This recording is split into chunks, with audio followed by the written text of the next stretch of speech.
here in New York City, evictions are down, and I'm going to bring on Oksana Mironova. You are the housing policy analyst at Community Service Society of New York. Oksana, thanks for joining us today. Thank you. Thanks for having me. So it looks like your findings came out this week, and let's first talk about your push to get evictions lowered here in New York, decreased. Sure, yeah.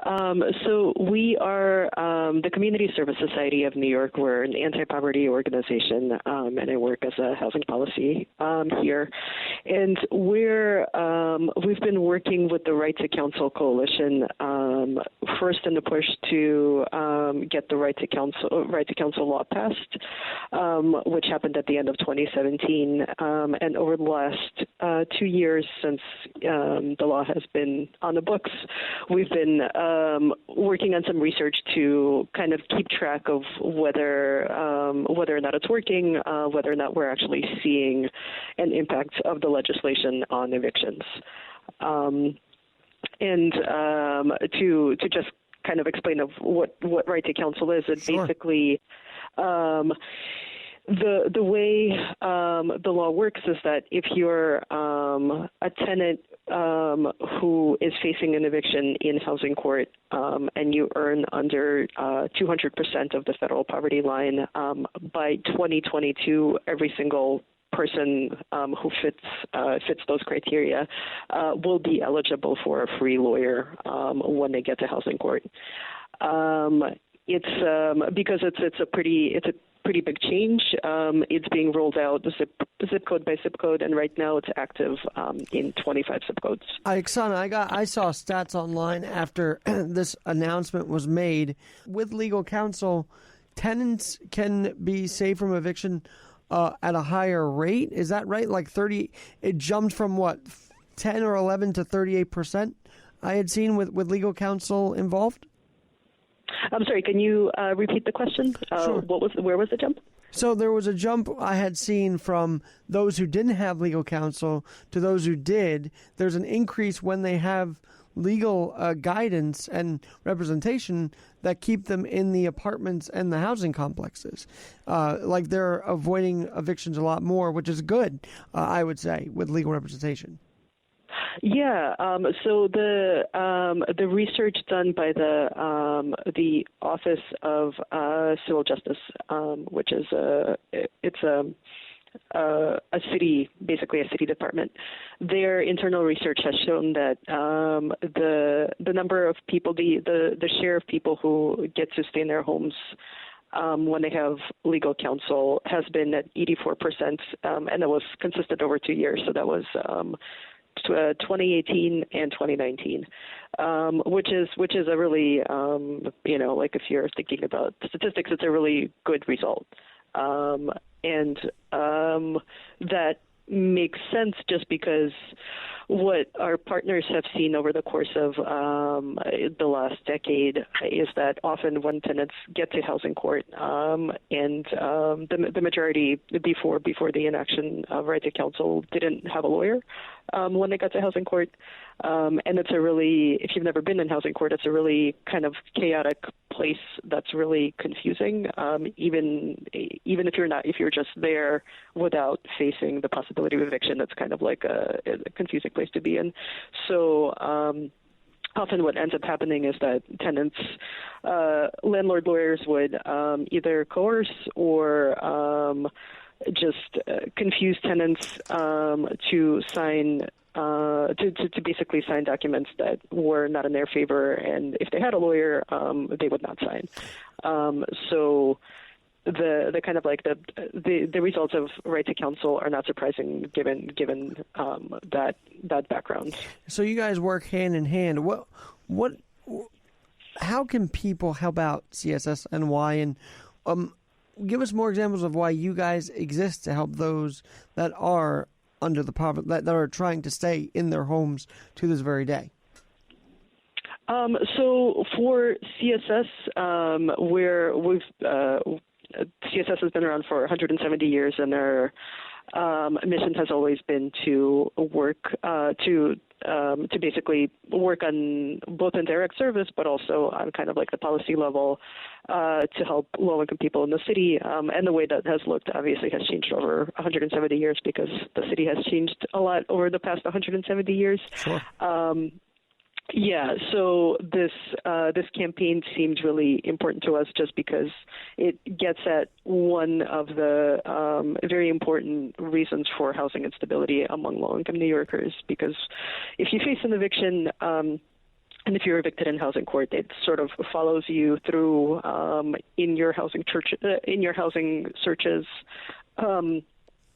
Over like not just the kind of the immediate term of the trauma of facing an eviction, but as you look for apartments afterwards, whenever a landlord does kind of like a housing court check on you, it comes up.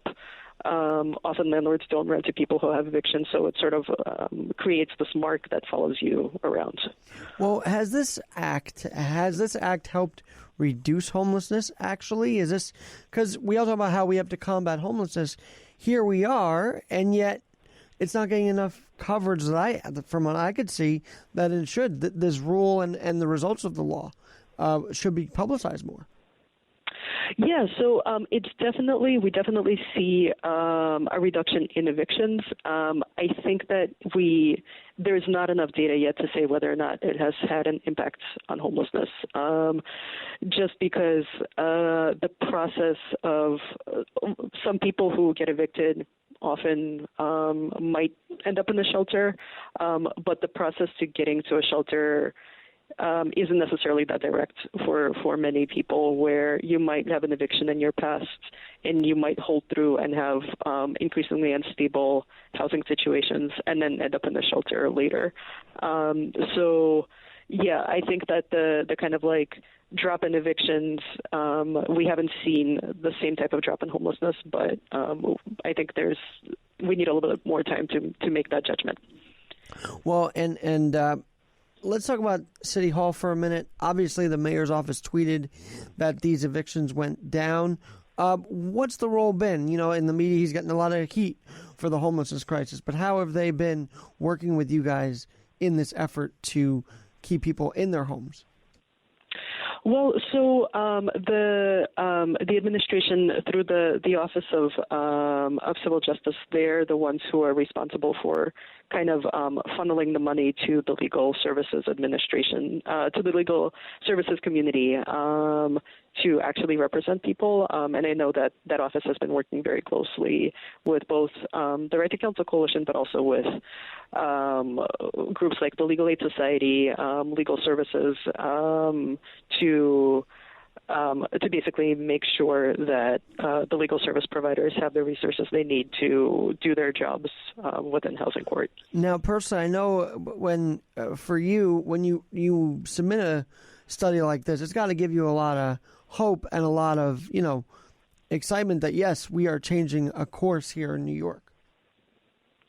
Yeah, absolutely. It's good to see. Often with policy, you don't see immediate results, and it's definitely exciting to see actual drops in eviction that we can attribute to Right to Counsel. Now, would you be able to tell us what the process is for screening those that are being evicted? Like, do you know how in-depth they go with the screening and bring in to help those that are being evicted?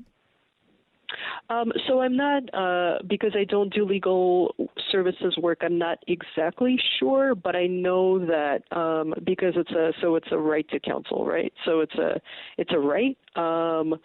So as long as you fit the criteria, the geographic criteria where you live in a zip code where Right to Counsel is currently active, and you fit the income criteria, that's basically it. So you get to housing court, and there's someone there to make that determination, and then you have the choice of getting an attorney or not. I'm talking with Oksana Mironova. She's at the CSSNY. And Oksana, your role there, but you were involved from the very beginning with the studies to first, when this law started to be formulated, right? You were kind of there from the beginning? So no, because the organizing for the campaign began in 2014. I joined CSS in 2017. So we did one analysis right on basically at the cusp of when the law was enacted. Sure. But the campaign predated our involvement. And so New Yorkers today can sort of be happy that they are seeing that City Hall and City Council is doing results, and that's a big part of it too. Because often we criticize our council members, but they're doing something good with this act. Absolutely, yeah. And the two city council members who really championed this law were Mark Levine from Manhattan and Vanessa Gibson from the Bronx, and they've been super involved, kind of like in both the passing the law, the implementation, and now we're talking about expansion as well, and they're continuing to be champions of this. Well, what expansion? If you could touch on that for a minute. Yeah, sure. So right now, the threshold for eligibility for right to counsel is 200% of the federal poverty line. It gets at the people who are the most in need, but since the New York City housing market is pretty tough for moderate income people too, we've been calling for lifting that threshold to 400% of the federal poverty line. But and that would happen after the law is fully implemented in 2022.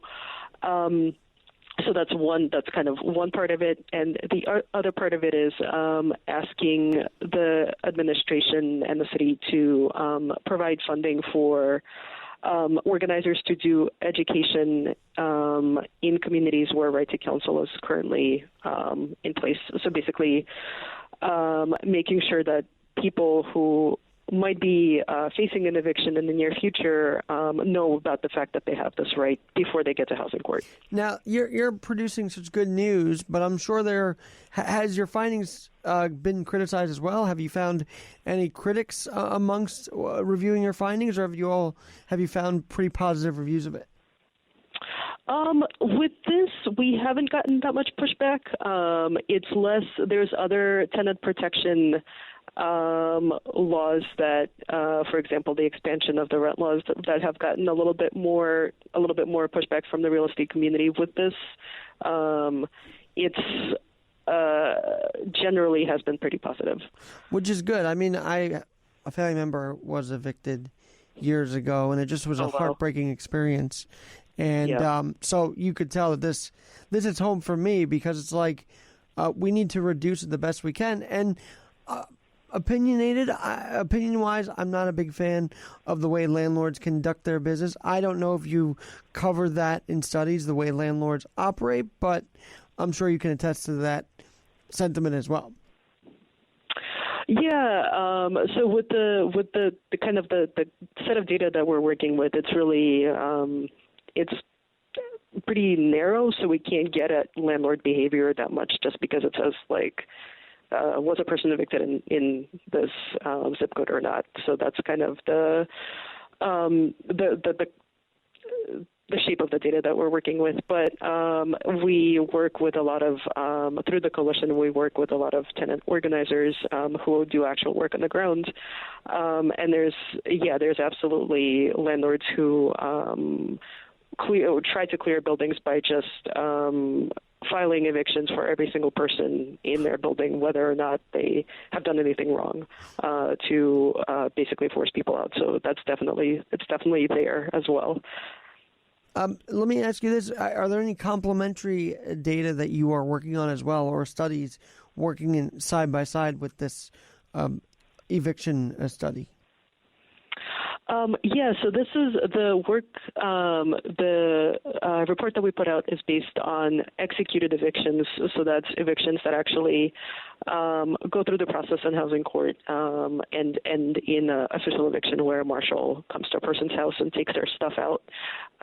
There's also another data set that we're just starting to work with that looks at eviction filings. So last year there's about 16,000 evictions in the city, but there was something like 175,000 filings. So that's when a landlord brings the initial case to housing court. What we know anecdotally is that lots of people, when you go from a number as big as 175,000 to 16,000, lots of people leave before the eviction actually takes place. So that's an interesting analysis to see if right to counsel is impacting landlord behavior and whether or not their landlords are filing less because tenants now have legal representation. If the geography of where the filings are happening has changed at all, so that's our next analysis that we're working on. And I wonder if you guys are going to do an emotional study of this. I mean, I'm not sure if that's your wheelhouse or not, but the emotional impact, the threats of eviction, the idea that you could be, I mean, that wears and tears on New Yorkers facing this dire crisis.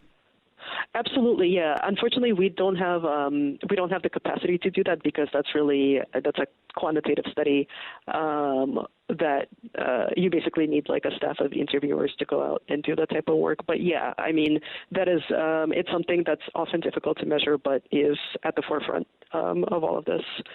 Well, I look forward to seeing ccsny.org's studies moving along on this. And obviously this conversation isn't done here, so please come back with what you guys find in the near future. Great, thank you. I've been talking with Oksana Mironova. She is the housing policy analyst, one of them at the ccny.org. I highly recommend you visit their site. And where can they follow you and stay in touch with you if they're interested in more information from you, Oksana? Sure. People can follow me on Twitter, and it's my first and last name, Oksana Mironova, with the @ . Well, we will find you there. So, Oksana Mironova, thanks so much for joining me today, and please keep up the great work and the great studies. Thank you. Thanks. I'm Alex Garrett. We are going to change New York's mindset here. We're going to change the narrative that everything's lost here in New York. No, there are some wins going on, and we're going to keep you posted on it. Have a great rest of your Leap Day weekend. That's right, Leap Day weekend. Talk to you soon.